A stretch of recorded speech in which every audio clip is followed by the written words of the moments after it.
우리가 오늘 13절부터 읽었습니다마는 여기에 나오는 사람들 전부가 사실은 예수님을 책잡아 예수님을 고소하여 결국은 예수님을 제거하려는 마음으로 나오는 사람들이죠. 12절 말씀 보면은 예수님을 찾아와서 또 예수님께 질문하면서 예수님을 또 해치려고 했던 사람들이 있었습니다. 그 사람들도 보면은 예수님을 잡고자 했다라고 12절은 말하는 것을 보게 됩니다. 근데 이렇게 말하는 사람들은 누구냐면 대제사장과 서기관이었습니다.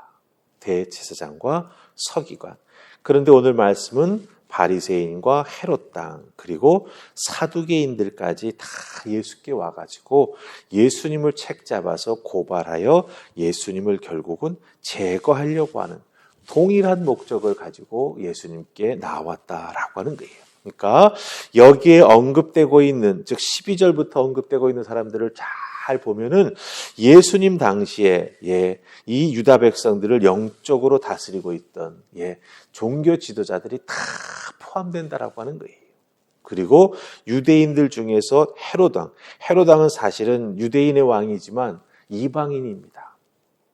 혈통으로 보자면 유대인이 아닌 사람이 로마 황제의 딱 지명을 받아가지고 왕으로 와서 다스리고 있는 거예요. 그러니까 모든 권력자들이 다 예수님을 눈에 가시로 여기고 그 예수님을 제거하려는 한 마음이 되어가지고 예수님께 이렇게 다가오고 있다라고 하는 것입니다. 어떻게든지 예수님을 고발하여 없애야 된다라고 하는 거죠. 그런데 이렇게 예수님을 잡아 고발하려고 하는 사람들이 그 고발의 근거를 어디서 찾으려고 합니까? 율법에서 찾으려고 하는데 그것도 잘 안 되니까 이제는 로마법에 호소할 수 있는 방법은 없을까 해가지고 이 방법 저 방법 가리지 않고 동원하면서 예수님을 정말 고발할 수 있는 근거를 찾고 있다라고 하는 것이죠. 율법으로도 안 되고 세상법으로도 사실은 안 되고 있는 거죠. 자, 이런 예수님의 모습을 보면서 우리 믿음의 사람들은 이 땅에서 믿음 가지고 살아갈 때 세상 사람들과 여러 모습에서 관계되는 것들이 많이 있죠. 특별히 정치적인 견해는 다 자유롭게 가질 수 있습니다.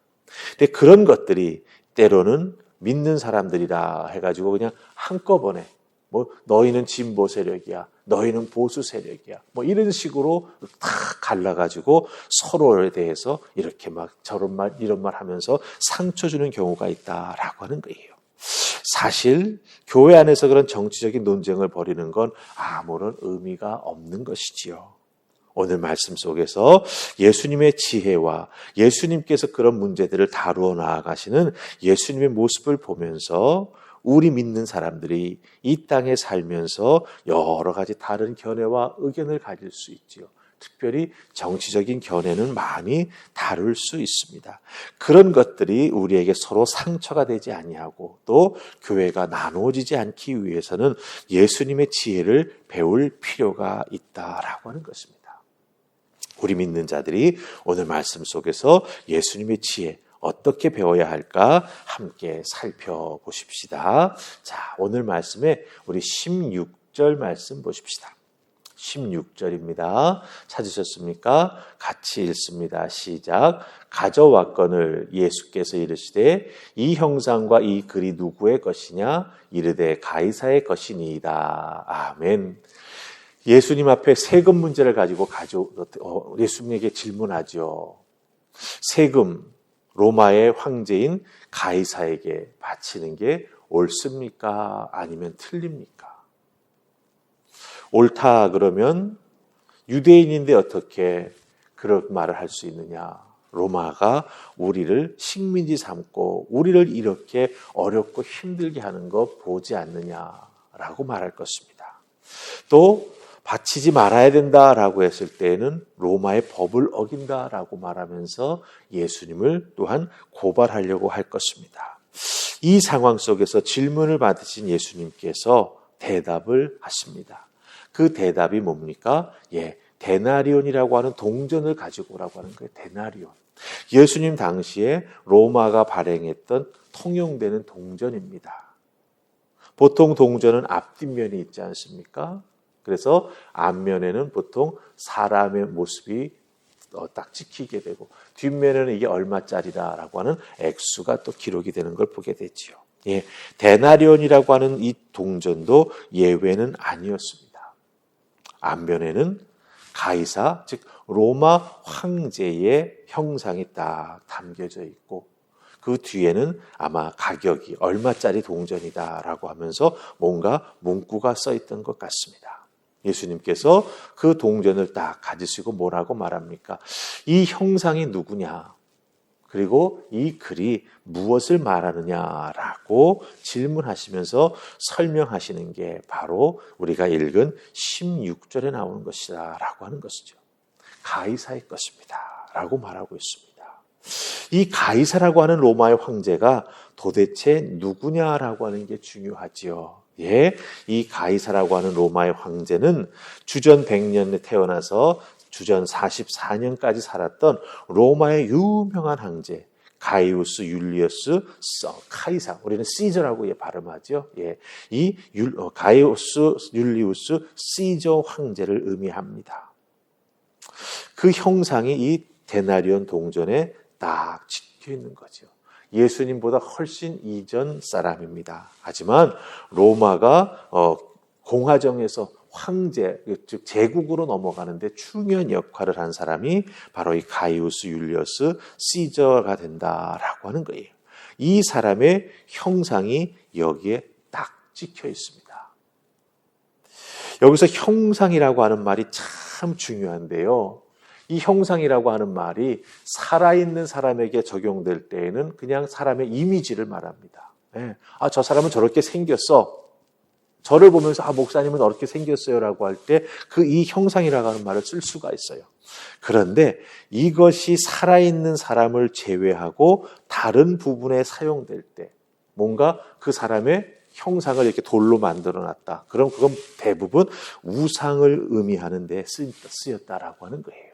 살아있는 사람에게 적용될 때에는 우상이라고 하는 의미가 없었지만 그 사람이 죽은 다음에 그 사람의 어떤 모습을 만들어 놓았을 때 이 형상이라고 하는 단어가 쓰이면 그것은 대부분 우상을 뜻했다라고 하는 것입니다.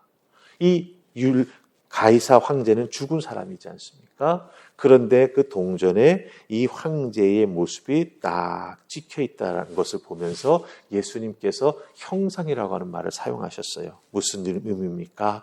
예, 이 가이사 황제는 죽은 우상과 같은 존재에 불과하다라고 말하고 있는 것입니다. 그러면서 이 동전의 본질이 무엇인가를 딱 말해주고 있죠. 네. 이 형상, 이거는 로마의 황제가 아니라 죽은 사람이야. 더 이상 살아있는 실세가 아니라 우상과 같은 존재에 불과한 사람이다라고 말씀하십니다. 그 다음에 이어지는 예수님의 가르침이 정말 중요합니다. 우리 17절 한번 읽으십시다. 17절 찾으셨습니까? 우리 같이 읽습니다. 시작. 이에 예수께서 이르시되 가이사의 것은 가이사에게 하나님의 것은 하나님에게 바치라 하시니 그들이 예수께 대하여 매우 놀랍게 여기더라. 아멘. 자, 가이사의 것은 가이사에게 하나님의 것은 하나님에게 그 다음에 나오는 단어가 뭐지요? 바치라는 단어입니다. 바치라. 이 바치라고 번역이 되었습니다마는 우리말에는 하나님이 나오기 때문에 즉 가이사의 것은 가이사에게 하나님의 것은 하나님에게 그리고 나오는 헬라어 단어를 하나님이라고 하는 표현이 나왔기 때문에 바치라고 번역을 했습니다. 하지만 이 단어가 가지고 있는 원래 뜻은 돌려주다라고 하는 거예요. return입니다. return. 그러니까 가이사의 것은 가이사에게 돌려주고 라고 하는 뜻이에요. 세금이라는 그런 의미에서 가이사에게 세금 바치라고 하는 것이 아니라 로마의 것 우리가 가지고 있지 말고 로마에게 돌려주어라고 하는 그런 의미가 된다라고 하는 것입니다. 특별히 이 가이사를 지칭할 때 형상이라고 하는 말을 썼지 않습니까? 예. 하나님의 것은 하나님에게 돌려드리고 인간의 것은 인간에게 돌려주라고 여기서 지금 말씀하고 계시는데, 예, 이 가이사라고 하는 황제도 사실은 하나님을 알지 못하는 사람이었지만 하나님께서 모든 인간을 창조하실 때 어떻게 창조하셨죠? 하나님의 형상을 따라 창조하셨습니다. 그런 의미로 보자면 이 로마의 황제로 대표되는 가이사라고 하는 이 사람도 결국은 어떻게 되는 거예요? 하나님께 돌아가야 할 존재라고 하는 거죠. 네. 그런 의미에서 지금 예수님은 이 세금에 대한 문제를 설명하시고 해결해 주고 계시다라고 하는 겁니다. 로마라고 하는 권력에 우리가 그럼 복종해야 되는 겁니까? 네. 그런 식의 질문에 대해서 예수님은 그것을 뛰어넘는 영적인 대답을 하고 계시다라고 하는 것이죠. 로마라고 하는 정부가 있고 우리를 실질적으로 무력으로 지금 마구 다스리고 있지만 그 존재들도 결국은 다 하나님께 돌아와야 할 불쌍한 존재들이다라고 하는 것을 예수님께서 말씀해 주고 계시다라고 하는 것이죠. 즉 가이사의 영역도 결국은 하나님께 속한 영역이고 하나님이 다스리는 영역이 된다라고 하는 것을 여기서 말하고 있다라고 하는 것입니다. 그래서 우리가 이 부분을 잘 이해해야 됩니다. 그래서 정치적으로 우리는 가끔 이것을 정교 분리의 원칙이라고 생각하고 말할 때가 있습니다. 예, 물론 정치와 종교가 분명히 다른 모습이 있지요. 하지만 우리 그리스도인의 입장에서 보면은 특별히 천지를 창조하시고 그 천지 만물을 다스리라고 하나님께서 아담, 즉 사람을 창조하셨을 때 하나님의 형상에 따라 만드셨다라고 하는 그 하나님 말씀의 내용을 잘 살핀다라고 한다면 중요한 것은 무엇입니까? 예, 요즘처럼 이렇게 갈등이 너무나 극명하고 전 세계적으로 정말 진보, 보수 여러 가지 모습으로 첨예하게 정치적인 갈등들이 있지 않습니까? 그 모든 갈등을 넘어설 수 있는 건 무엇입니까? 결국은 모든 사람이 하나님께 되돌려 드려줘야 된다. 그 하나로 딱 귀결된다라고 하는 거죠. 그렇기 때문에 오늘 이 예수님의 말씀과 가르침은 우리에게 참 중요하다라고 하는 겁니다. 우리 믿는 사람들은요, 정치적인 견해에 따라 갈라져서는 안 된다라고 하는 것이죠. 하나님께 돌려드려야 될 존재들을 우리가 마음에 품고 어떤 사람은 이런 방법으로, 어떤 사람은 또 다른 방법으로 하나님 앞에 이 사람들을 다 돌려 올려드리기 위해서 노력하는 그리스도인이 되어야 된다라고 하는 거예요. 방법이 다를 뿐입니다. 그것을 우리가 잘 기억하고 그 방법이 다르게 우리는 한 목적을 위해서 함께 기도하고 또한 손잡고 노력하여 정말 모든 이 땅에 존재하는 백성들이, 사람들이 하나님 앞으로 돌아오는 그날까지 복음 전하는 일을 게을리해서는 안 된다라고 하는 것 꼭 기억하시고 여러분의 삶의 자리에서 정치적 견해에 휘둘리지 마시고 갈라지지 마시고 하나님 한 분만을 생각하면서 서로 손에 손잡고 하나님께 영광 돌리며 모든 생명이 하나님 앞으로 돌아올 수 있도록 최선을 다하는 귀한 삶 살아가는 여러분들 되시기를 주님의 이름으로 축복합니다. 아멘. 우리 기도하십시다. 좋으신 하나님 은혜 감사합니다. 오늘 이 새벽 우리에게 주신 말씀 잘 기억하게 하시고 우리 주님의 지혜를 배울 수 있도록 주여 도우시며 그 지혜를 우리들의 삶의 자리에서 잘 적용해 나아가게 하여 주시옵소서. 정치적 견해가 다른 것이 중요한 게 아니라 하나님 앞에 모든 백성이 돌아올 수 있도록 하나님께 올려드리기 위해서 우리가 생각하고 걸어가는 그 길과 방법이 조금 차이가 있을 뿐이라고 하는 것. 그러기에 우리는 서로 협력해야 되고 또 서로 손잡아야 되고 궁극의 목적을 이루기 위해 함께 그 길을 걸어가는 믿음의 사람임을 기억하게 하여 주시옵소서. 오늘도 주신 우리들의 삶의 자리에서 하나님의 형상 가진 모든 사람들이 하나님 앞으로 돌아오기 위하여 그들에게 복음 전하며 또 손 내밀어 줄 수 있는 우리 모두가 될 수 있도록 주여 도와주시옵소서. 예수님 이름으로 기도하옵나이다. 아멘.